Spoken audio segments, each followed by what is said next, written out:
We are here in Grand Rapids, Michigan at one of my favorite guitar shops in the country.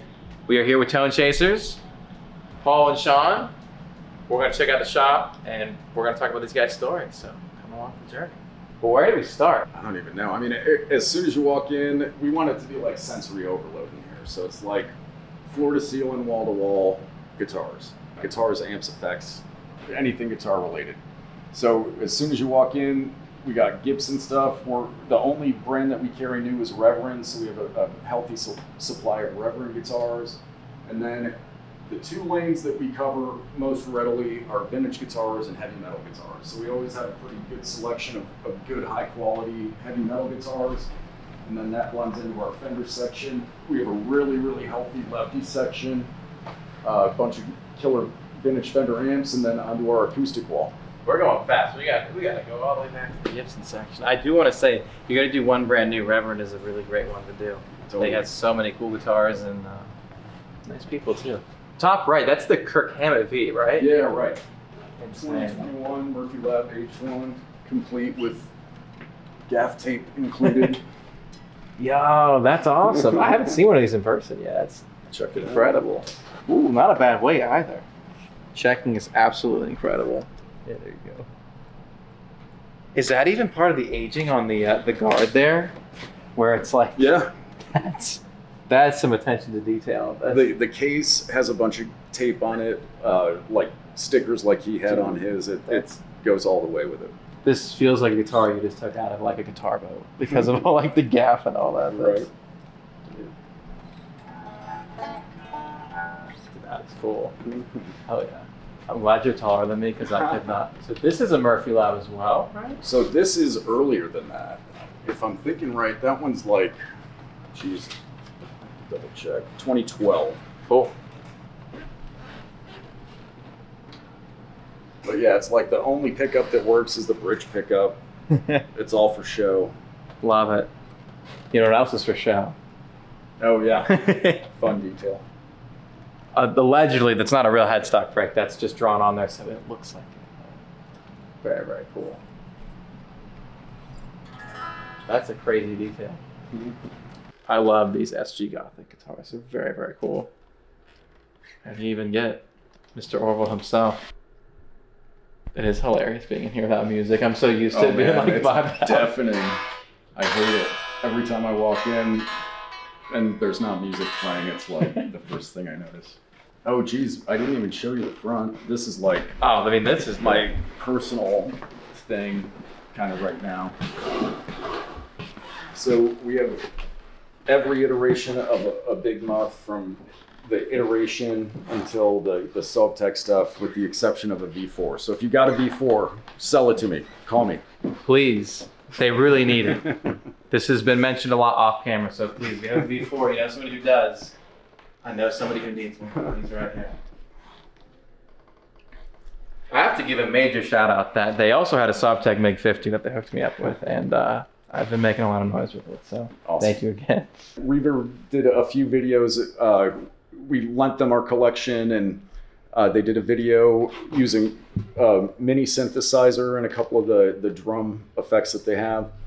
A few regarding the linear power, the booster effects, which are in this case. And what else were they doing, Dave? They did the clap track and the and then the pedal board, like the all vintage Electro-Harmonix pedal board. That one was pretty sweet. So cool. You got a lot of crazy furniture in here too. You were telling me the story with the chair. How did you find all this stuff? Was it just all one by one over the years? Yeah, I mean, we kind of picked out everything as we went to suit the need and fit the vibe. Yeah. And that's like a pretty conscious effort here. You know? I mean, you nailed the vibe. It's appreciate it, man. That's awesome. Awesome to hear. But yeah, we got these from a friend locally. The chair we got on the road on the way home from a guitar show. Shawn found it on Marketplace, and we detoured a little bit to get that. That had to be like a butterfly effect moment. The fact that you got on Facebook Marketplace at that moment and saw that, and now every one of your listings uses that chair. So, right. Before this was like even remotely a possibility, we were talking about renovating our garage to have wood floors, brick walls, and tiled ceilings exactly how this is. And just do a by appointment only type. And so we're like, how do we want the vibe of that to be? And we both were like, I think doing a leather chair would be cool. So we were looking for that. That was kind of the first piece before we even started any renovations or doing anything, which never happened. We were like, this chair, we gotta get this chair. We gotta start right now. And yeah, we found it in a Pittsburgh suburb on the way home and Tetrised it into the car that's all packed with guitars. And then it sat in our storage unit for months and months and months until just like all of a sudden this came up and it was like, oh, we need to go and see that. And we did. And then it was like that. This door is open for us. Yeah. Us only. I got to actually get the sneak preview in September 2024 when there was nothing on the wall yet. There was none of these cabinets or anything was here. There was just like some guitars on stands. It's so cool to see how far it's come in just like a year and a half. It's absolutely insane. I didn't tell Paul I was coming by. I just happened to be in town. I walked in and I'm like, dude, what are you doing in Grand Rapids? That was such a cool surprise though. Really, really cool. It's a good spot here though. You're saying it's like several venues within like 5 blocks of here? Yeah, there's 6 venues within 5 blocks that you can walk to us from. So if you're touring through Grand Rapids, we're trying to make it easy for you. What are those venues? Intersection, Pyramid Scheme, Acrisure Amphitheater, Van Andel Arena. DeVos Hall's a little bit more of a hike, and 20 Monroe. That's the one I want. That's the yeah. So if you're on tour, swing by. If you're on tour and you're coming through Grand Rapids and you don't come here, you actually may get fined for that. What's your favorite guitar of all the ones out here? We're going to get into the ones that are back there, but I do also have to point out, this is what you're thinking about it. This is a crazy lefty selection. Like, people just don't stock them, and we get a lot of people that reach out to us all the time, so if you're a lefty, they more than have you taken care of over there. So. And some good stuff, too. Like, I'm stoked that we have good lefties. Oh, it's like you get a lot of chud when you do see it, you know? So it's like that Ferrari red Les Paul, I was real stoked to find in Dallas. We got that D55 Guild is a really, really great guitar.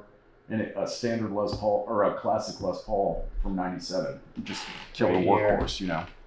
The Ferrari red was the first thing caught my eye. Not a common find even in righty. So to find a lefty one is my dude really that's cool. like in deep to that era of Gibson was like, man, they made maybe 20 of those right-handed. If there's more than 2 of those lefty. Oh, I didn't know they were that rare right-handed. I've had a right-handed come through, but hearsay on my part. So I might be off base. I mean, yeah, as a lefty, crazy rare though. Put them on the spot. Actually, I think I double put him on the spot because I think when I told him we wanted to come to a video, I was like, we're not gonna just do like the pick your favorite guitar thing. We're gonna do like a proper sit down, and then here I put him on the spot to pick his favorite guitar. So if I was gonna play a guitar that's out in this room, it's that Gold Top R7. So it's a 2003 Brazilian Rosewood reissue. Oh wow! You have the 1960 version of it right there, but it just sounds great, man. It rings good, and it's just everything you want in a Les Paul. And gold tops look really cool. Now that we're right next to it, can I see that 60? You already know I was going to ask about it. Thank you. Ooh, not a bad weight either. Slim neck. Is the one at the shows that I've been getting the most compliments on, where people just walk up and go, that is the most beautiful guitar I've ever seen. That is crazy. Whoa. Real nice top and back and neck. Incredible. Just playing. Paul knows what he's doing. He buys all the good ones. Also, so many pedals. There's more than a selection of harmonics. If you are in the market for even a Joya pedal, they have you covered. For now. They'll probably all be gone by the time this video actually goes live. I didn't know PV made pedals like that. Yeah. The red one's pretty popular. It's kind of like a rat clown. Oh, interesting. I guess that was like a pedal Bob Dylan used, and it's like a pretty gnarly distortion. Which is funny because I don't know the story, but with a lot of those, it ends up like people think that they went and played every Distortion Club and like this is the one, but it probably was just the one available at the store they went to that day. His guitar tech was in here last time they played and was like, yeah, he just saw somebody else playing it and was like, just go get me one of those. Also, look at this Electro-Harmonix cabinet. Yeah, we're huge into it, and the whole front of the store is Electro-Harmonix behind You got a stack of boxes. the guitars. I don't know which version it goes to, but I have a Big Muff box that has been sitting around for many years waiting for the Big Muff and it has never shown up. So I think it's more likely you'll end up with it than me. Hell yeah. We were cleaning the garage and I'm down the rabbit hole with Proco rats right now. And I believe you. she found a Big Muff box and 3 like original Proco rat boxes. I'm like, perfect timing. That's amazing. Nerdy stuff. You didn't even know you had them. Oh, I knew they were somewhere. It's a big pile. We got parts everywhere. Do you have a favorite acoustic back here? Is it back? Yeah, that one we gotta go back. Do we transition to the Vintage Vault? What is the official name? Vintage room. I think on our website we call it the private reserve room, but like we just in the store call it just the vintage room. Going to the private reserve. That's the Sky Lounge. Lame. Just say vintage room. Yeah. We're going to the vintage room. Any mess, blame a flash photo. Don't mind our lights and our mess. As I like. Yeah, these are Tone Chasers E-Mart lights. It looks like they bought the cheapest ones they sell on Amazon. They really couldn't swear for some better lighting. Oh, acoustic. Okay. So, for me right now, it's between 2. If I'm looking for something maybe smaller for fingerstyle, I'm reaching for this one. It's a 1935 single lot 17.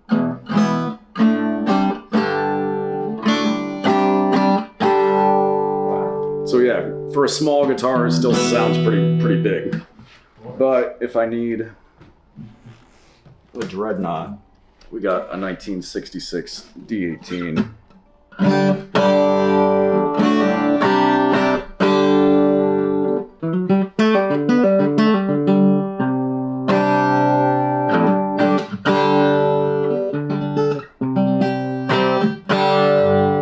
So a few pretty fun Martins right now. We got a really cool 68 double 18 too.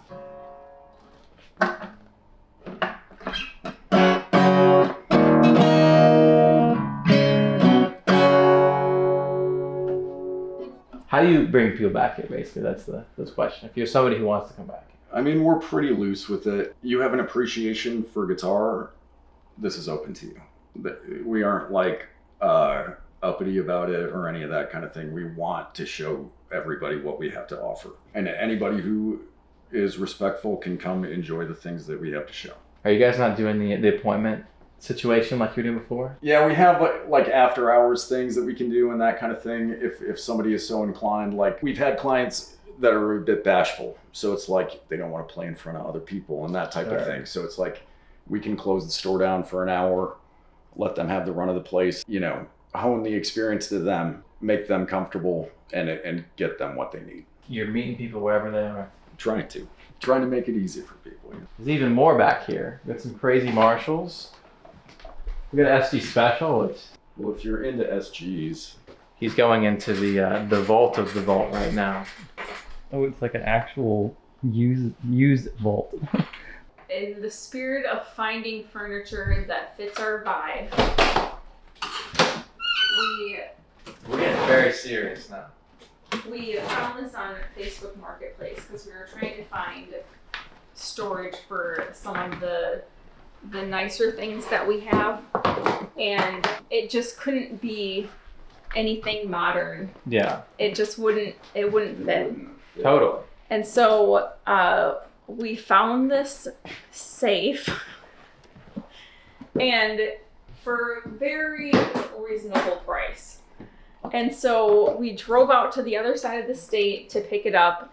It required a machine. These 2 old timer guys had it down to a science. They Where did. They have like this ratchet pulley system, and it's like Nobody lifting anything. It's very smooth, very easy. We get in the car to go home, and I'm like, it's not going to be so simple getting this off of this trailer. Call a moving company like right now. We call one of our neighbors are piano guys, and they move pianos, and so we called them, and they're like, yeah, we'll help. And so they get a couple of guys out there, and we were told that it maybe weighed like 800 pounds. I don't know how much it actually weighs, but it is at least that or more. They get it off of the trailer, and it almost immediately breaks. Just obliterates their dolly. Then we have to use 2 car jacks to hoist it up to get the broken dolly out so we could put new ones in. And then it took another 3 men, because I'm not doing anything. And Paul had to go pick up his daughter. It is me just watching. Perfect time. Just watching all of this happen in real time. And so it probably took a good hour and a half just to get it up from the road onto the sidewalk in order to bring it in to the store. And then they're like, where is it going? It's like all the way in the back. And so they had to come up here, and then it took... The wheels aren't like wheels. They're like one way. So Yes. you gotta like move it and then turn it and then move it. Yeah. So as they're bringing it into the store, you can hear the caulk crack under the tiles in the doorway. And then the wood As floors... My landlord is one of the guys. Right. Push it. The wood floor is cracking a little bit underneath it, and everyone's just kind of like... And so we get it back here. They had to lay it down, which was the real bad part about this, because our doorway was maybe this much too short, and there was no way to avoid it. Right. So then we had these 5 guys that are all like strong manning this thing and like trying to lift it up. And so you'll see there's like moving blankets there, because after they got it up, it was like, this isn't going anywhere and we're never getting this blanket back. So it lives there now. It just lives there. Like, so extremely perfect for what we have. And it came with a bunch of other shelving stuff that we have downstairs, which even separate is perfect to store ephemera and stuff. So, we like to say we have a rat problem. Oh, crap. What a presentation. Is that like every rat? So I just cut a deal for a white face that is just waiting to come into the store. At that point, I need a V1B and a V1C, which are just cosmetic differences in between these 2 pedals, and I'll have a full production model set. So again, if anybody has a V1B or a V1C, call me. And then in here we have some Expandoras. Jennings fuzz. We'll pull it out. Old Shanae treble booster. Oh, cool. Oh, dude. DC2 in the box. Nobles, ODR1 in the box, TS10 in the box. These are both Bud Box versions, so very, very early. Bud Box, Blue Box. For those who don't know, as in me, what does that mean? So that's like the earliest version of MXR. Bud boxes are just a generic enclosure that you could buy and put your circuit in. Okay. So before they made their own enclosures that say, that's how you can tell. Is like, if you have a later one, it'll say MXR on the back. And that's even with the script logo versions. But on any of the Bud Box ones, it's just a flat back. So, yeah, the enclosure's slightly narrower, but it's just the earliest of the early, typically 1974. Right on. Now that you know that detail, that pedal cost at least 50% more. Some fuzz. This is my new one I'm having a lot of fun with. Oh, that's cool. I'm gonna make a set of TS or 9 series Ibanez stuff, so we're going down the rabbit hole with that too. You are down. You're down far. Yeah, for real. So once you get all these complete color blocks, are you just gonna kind of have that as like a museum type thing? Yeah, we're kind of working a long-term strategy that's in its infancy, but we want to make some things open to the public so that people can like experience this stuff instead of it just like sitting in a collection on a shelf somewhere or whatever.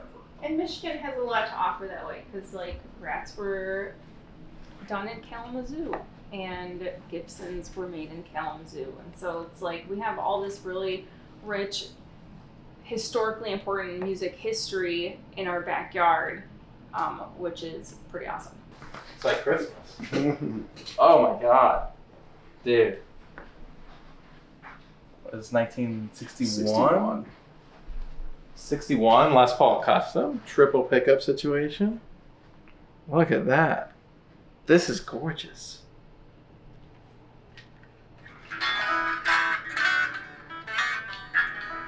Dude, that's cool. But yeah, super clean. A little love up where your arm sits. But That's it? I mean, that's the worst of it. What are you gonna do? This is crazy clean, man. If you can say, where did you find this one? So this was out of the Chicago suburbs. Okay, cool. This is 100% original, right? Yeah, every screw. And we've got internal photos. Anybody who's interested, we're happy to share. If you're looking for one of these, I mean, I know that you are. These are your people. Oh, dude. Wow. You've really outdone yourself here. Absolutely incredible. This is 61? 61, as well? yeah. Okay. But yeah, this one's about as clean as they come. I mean, still super bright red. This is This is all pitted out on the nickel. yeah. This should be in the vault. This is Right. I mean, it should be getting played, but The wow. week that we got these guitars and one other that I'll show you in just a sec here is Crazy. the week that we got the vault. Just Yeah. out of a pure necessity. 100%. So, This one's got a really thin neck on it. man, I mean, they both are slimmer, but like this one in particular is really, really slim. it sounds so good plugged in. That is, aside from my personals, that's my favorite guitar that's in the store right now. You told me you don't have a like crazy big personal collection, though, right? I own 2 guitars. I own many guitars, but Right. me, Yeah. I own 2 guitars. How do you have access to all this stuff and still only have 2? Man, I had to separate it a long time ago. I get to be a steward of this thing and own them and enjoy them while they're in my hands, and then pass them to the end user. And I'm at peace with that. It's a great place to be. That's And really cool. I'll buy myself a new Les Paul every 10 years, and that's my new guitar. So, yeah, these are my 2 that, like, if the building's on fire, these are what I'm coming back for. This is my 2001 Les Paul Custom. Incredible. I bought it brand new. I've played it on every session I've ever been on, hundreds of shows. I love this guitar. That's so cool. We're twinning. Yeah, right? Put old school reflectors on it just to make it look a little different. But yeah, it's killer. That's so cool. So that's kind of like my heavy metal Les Paul. Yeah. And I'll tune that to like usually drop B or drop A. And then this is my rock and roll guitar. How thick of strings are you putting on to go that low on that scale? 13 to 56. Yeah, okay. That makes sense. And then this is Whoa. Bill. So this is my 2013 R7 Gold Top. I see why you like the one that's out there, because it's that same Yeah. flavor of gold top.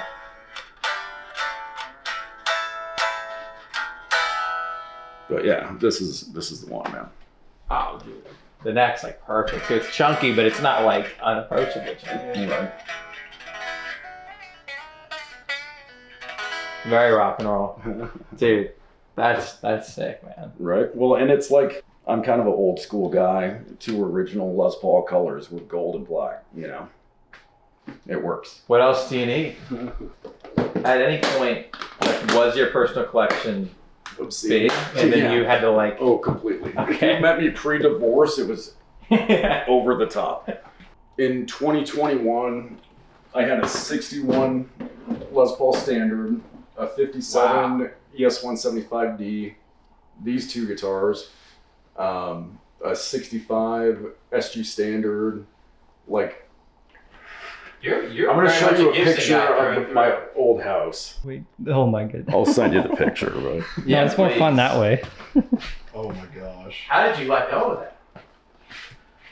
Lawyer fees? What do you want me to say? Life comes at you fast. For real, That's for real. But I mean, hey, you still get to be around what I love all the time. So, and we find Marshalls and basements pretty regularly. So You get to always have something around. right. It's funny because we've already done so much interview, but yeah, let's sit down. I want to hear the Tone Chasers stories. I just want to start from the beginning. I want to hear the whole Tone Chasers story from both of you guys. I want to hear like where did music start for both of you, whether that be getting interested in listening to music and then of course started to play music, and then a long way down that line we get to here. So let's start at the beginning. Jeez, I've been around music all my life, so deeply. My dad played guitar. I had an older brother, so between those two, I got an education real early on. So my parents always tell a story about when I was a kid in the car, if I was freaking out or crying or whatever, they'd put on Huey Lewis, The Heart of Rock and Roll. And as soon as I heard that, like,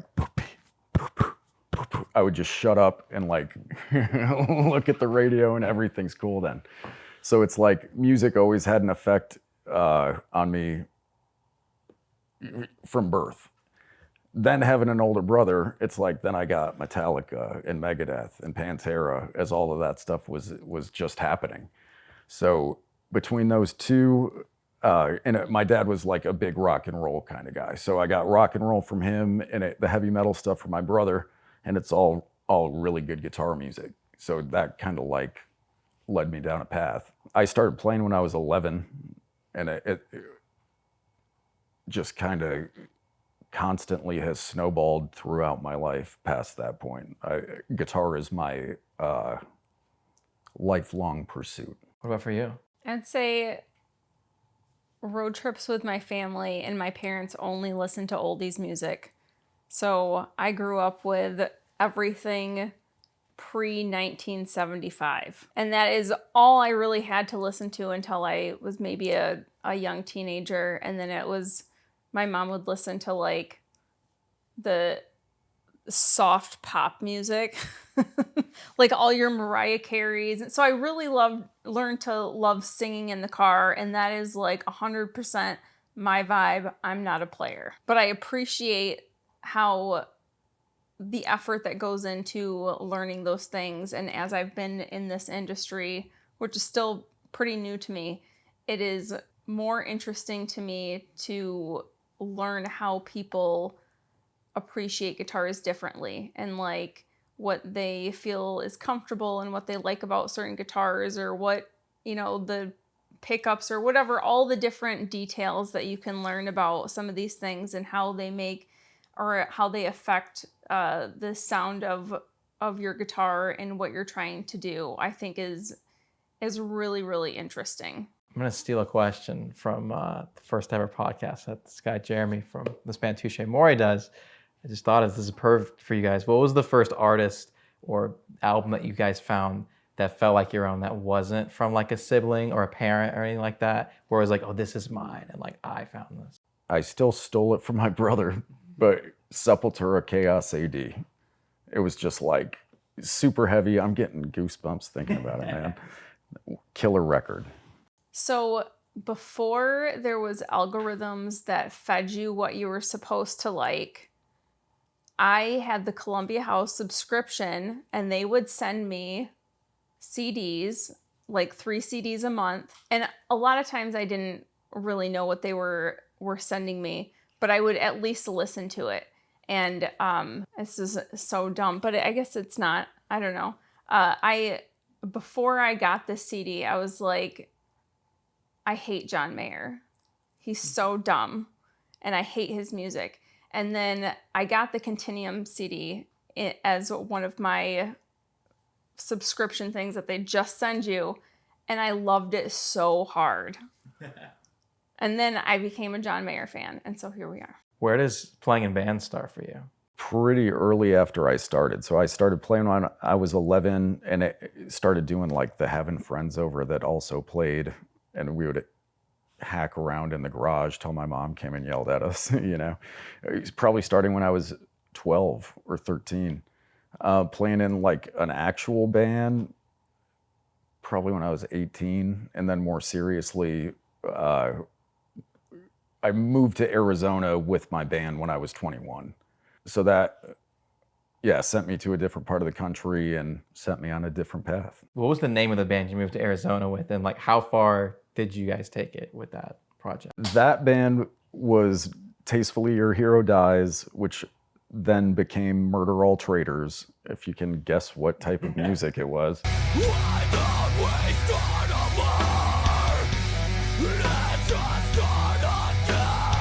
I mean, we were kings in our own mind, but it probably had no effect on anybody in reality. It was a lot of fun, but yeah, we didn't like make it or any of that kind of thing. It was just for fun. You did go on to tour with the band, right? Not anything notable. Yeah, I mean, just weekends and that kind of thing, not like a run longer than a week. At what point did you decide, I want to be involved in like the music gear side of the industry? Was it so as you're playing in those bands, or did that kind of come later? Way earlier than that. Like as soon as I started playing guitar, I've always been a collector. So it's like when I was a kid, it was cards, football cards and stuff like that, and then comic books. And then when I started playing guitar, it's like, oh, okay, I can collect this too. Of course.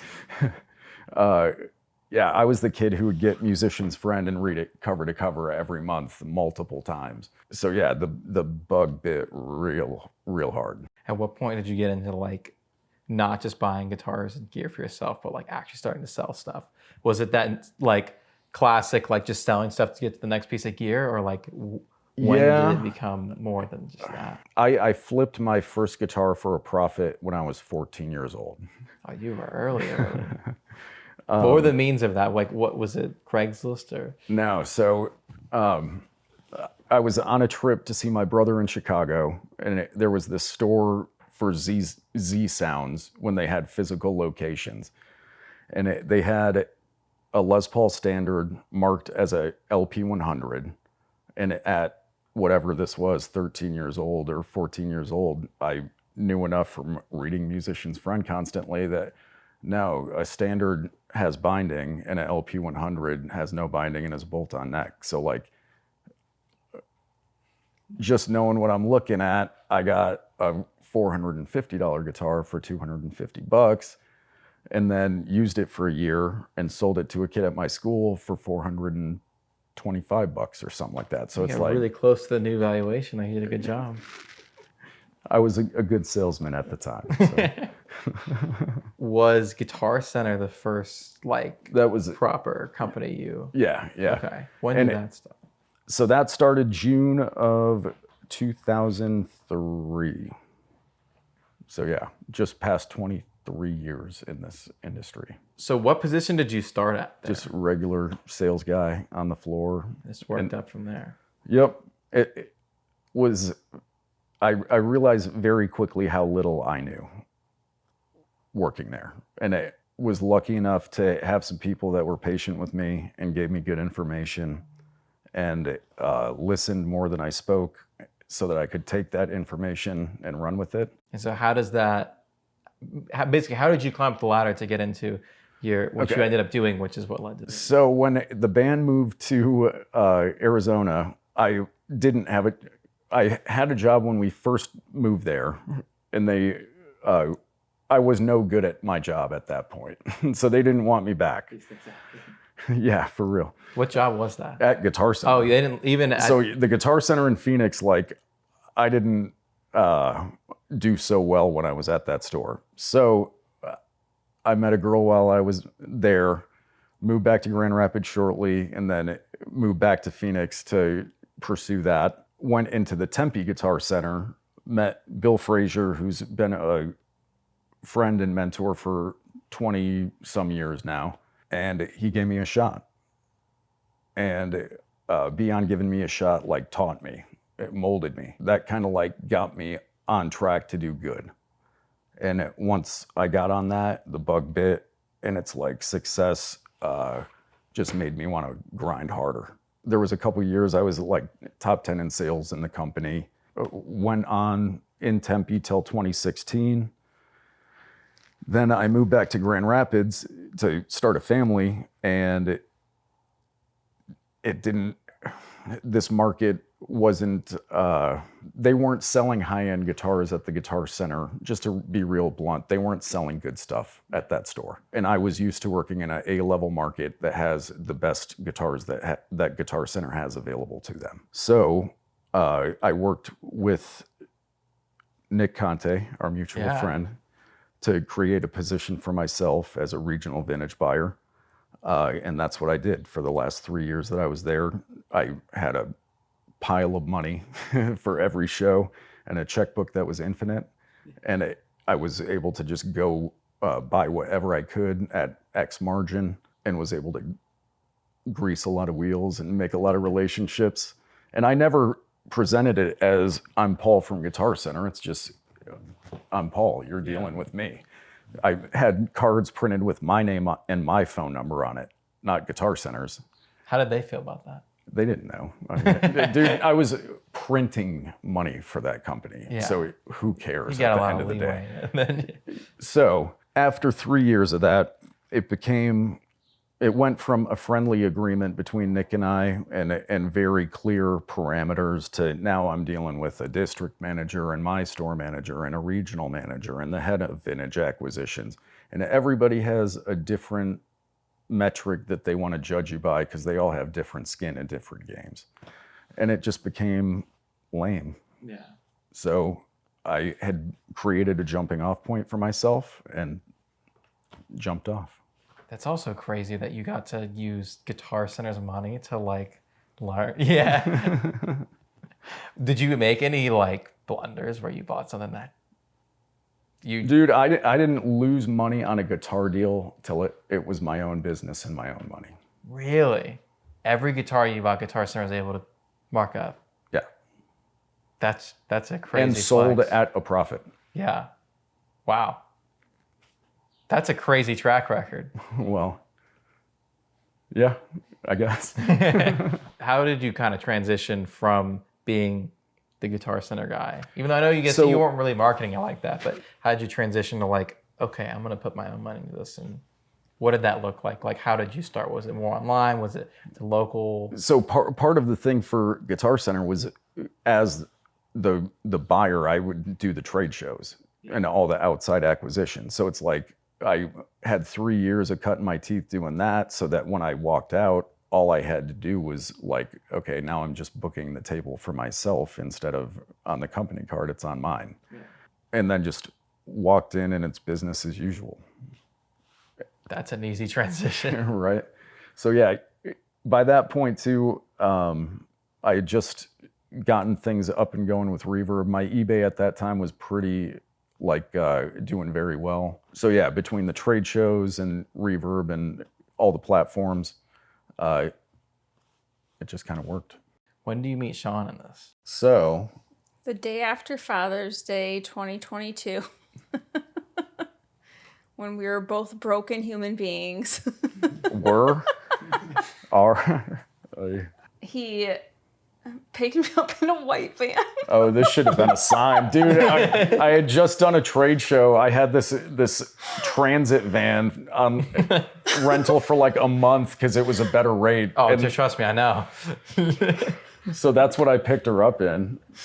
So well, at least it was in that, you said white She should have van. ran away, dude. I thought you meant like an old It did have beat-up windows. So It that did was have that's a windows. plus. Was it a cargo or a passenger? It was a passenger van. Well, Or I all think the seats all the were out seats of the were back. out. So it was just the two captains up front. It was real sketchy. That looks a little better than like I was picturing beat up old cargo van. A rental at least was pretty new. So Yeah. Here we are. Yeah. Clearly it wasn't that sketchy. So he has dimples, so you know it helps. So I got in the white van with him, and so we kind of didn't. It was kind of like, all right, well, this is the time we have, because I have kids and he had B, and so it's like we have just this little bit of time if we want to meet each other, so let's just do it. And so we came downtown, and we were walking around literally right in this area where our store is now. And he made the comment of like, someday I'm going to have a store and it's going to be in this kind of area and it'll be like this or whatever. I would say where most men just kind of like talk themselves up in a way where like it's just bullshit or bullcrap. I don't know what you can say. You can say whatever you want on here. I don't know. There's just something about the whole demeanor of it that it was like, no, I think that's actually what he is. That is the goal. Yeah. So it was pretty cool that a couple years after we had started dating, this place opened up, and it was just everything surrounding that and leading up to it and being here and everything that's come after it is all just so reinforced that like this is meant for nothing else, and it is meant for no one else other than for Paul. And like this is the place we are supposed to be. Right. From floor to ceiling, from the brick, everything about Tone Chasers music and where we are today and how we came here, it is just undeniable universal energy. Yeah. That's crazy that you guys met in 22 and by 24 you had this. That's good motivation for you to like get serious when she's going, okay, is he serious about doing this? Yeah, you had to become serious if you weren't already. So let's go from there. When did you get the lease for this place? I know it was 2024. August of 2024. Oh, wow. So when I came by the first time, it was like literally just starting out. Not even officially open at that point yet. Why were you open? Your door should not have been unlocked for me to come in. Our grand opening was November 8th of that year. Yeah. So we were still doing business. We just hadn't had the party yet. Right.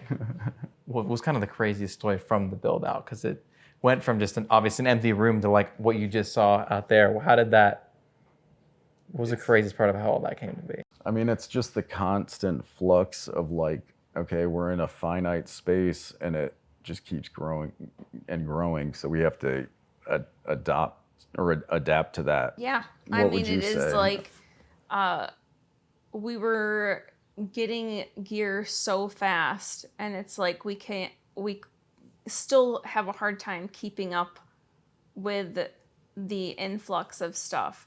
And this is just such a perfect space that we will figure out how to put more guitars on the wall, because this is Tone Chasers now. Like literally, we just added another row of slats, as I was saying yesterday.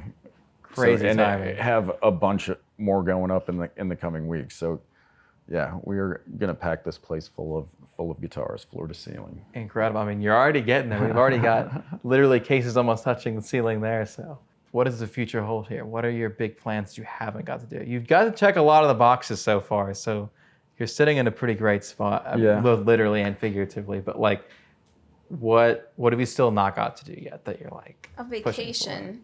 Yeah. I mean, this has been like it's everything happened so fast. Yeah. So it was like we were on vacation. We had taken the kids to Cedar Point, and we were on the way back, and he shows me this Facebook listing for this space, and so his birthday, I think, was like the next Friday or Saturday or whatever. So I called the guy and made arrangements to see it on his birthday, and immediately started making negotiations. And so it was like, it wasn't even like we are planning for this and we are saving money for this. And there was none of never that. Works out that way. There was no prep work whatsoever into this. It was just like this thing popped up, and we knew immediately that the door was open for us, and we either had to jump through it or it was going to pass us by, and it might not, we don't know when it's going to come back again. Yeah. And so we did absolutely everything that we could. It was like, we will come up with whatever money we have to come up with. We'll sell whatever we have to sell to come up with the money to make this happen. Like, this is for us, period. So we went from just working out of our basement and having more leisure time to just working nonstop. Okay.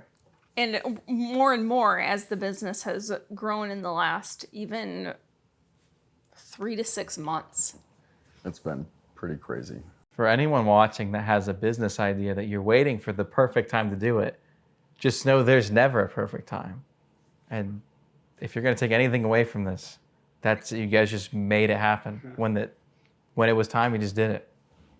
Yep. When the opportunity arose, you rose to the occasion. I think it's special to mention that Shawn was working like 2 jobs. Like, you had another job you were doing while this is all happening too. Oh no. Okay. So I come from an insurance background, and that is, I knew nothing about anything whatsoever. And the day after our first date, Paul texted me and was like, hey, can I pick you up for lunch? And so I was like, yeah, great. And so he did. And on this date, he is telling me about all of the vacuum tubes that he has in storage in this. Like, I have all this money in vacuum tubes. And I'm like, oh, cool. So you were not making the best case for yourself. In your white transit van with your tubes, you dweeb. Yeah. So it was all very casual, and then he started taking me to guitar shows, and I think my first guitar show was Indiana. And and then I just have kind of, he's casually grooming me to be a guitar person. Oh, is that not the right way to say it? I mean, he's teaching me very patiently to be in this industry, and I've learned a lot, and this is 100% better than insurance. There was a trip we took. I got a 1956 Les Paul Custom with a factory Bigsby. I'll send you pictures. Please. Really, really cool. But I get this guitar, cut a deal for it. We drive to Nashville to deliver it, and this is in December, so maybe like 5 or 6 months into us dating. Yeah.